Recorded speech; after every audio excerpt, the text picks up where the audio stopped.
A Sleep Audiobooks exclusive.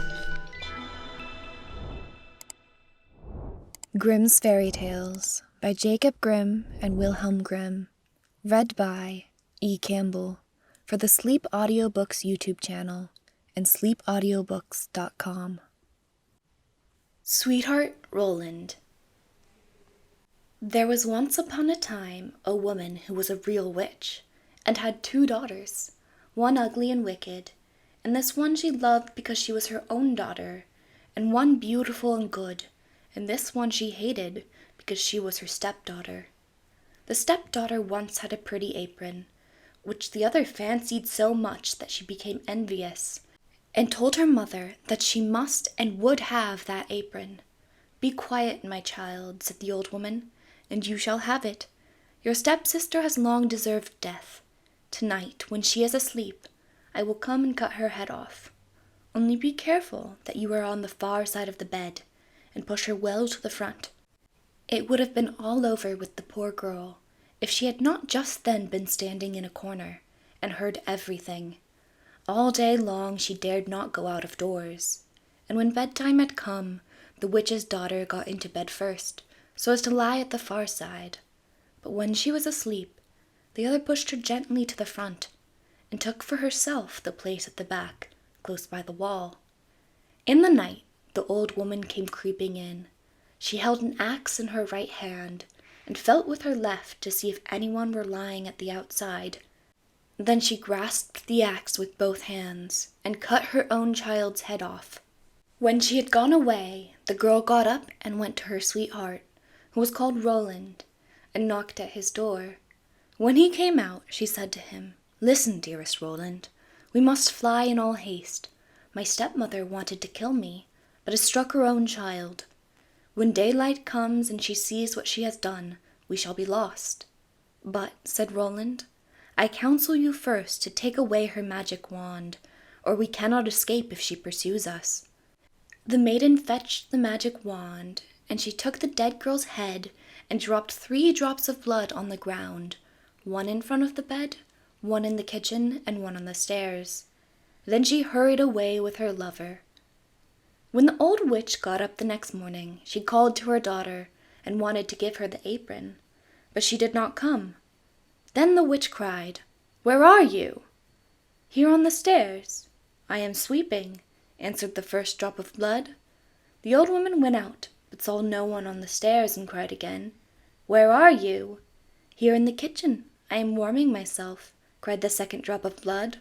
She went into the kitchen, but found no one. Then she cried again, "Where are you?" "Ah, here in the bed. I am sleeping," cried the third drop of blood. She went into the room to the bed. What did she see there? Her own child, whose head she had cut off, bathed in her blood. The witch fell into a passion, sprang to the window, and as she could look forth quite far into the world, she perceived her stepdaughter hurrying away with her sweetheart Roland. "That shall not help you," cried she. "Even if you have got a long way off, you shall still not escape me."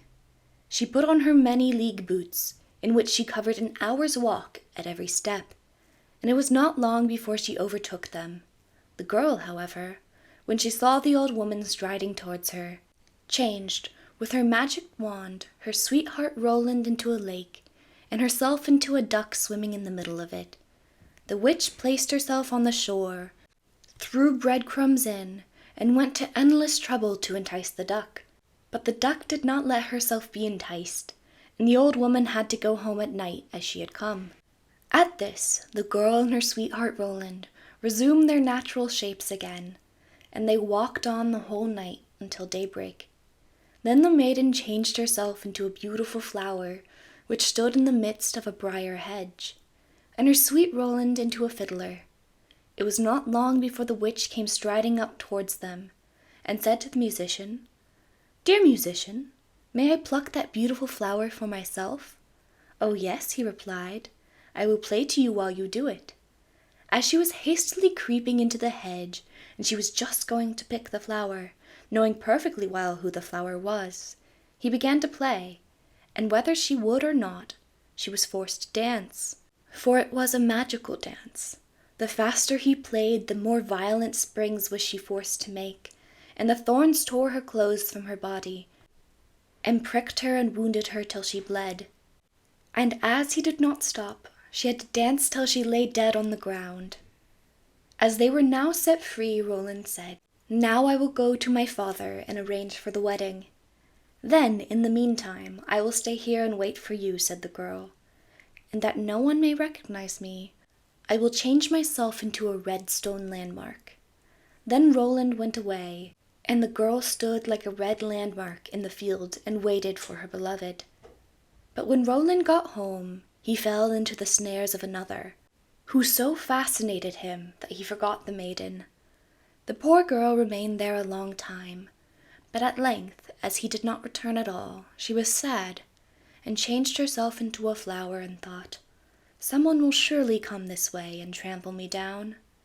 It befell, however, that a shepherd kept his sheep in the field and saw the flower, and as it was so pretty, plucked it and took it with him, and laid it away in his chest. From that time forth, strange things happened in the shepherd's house.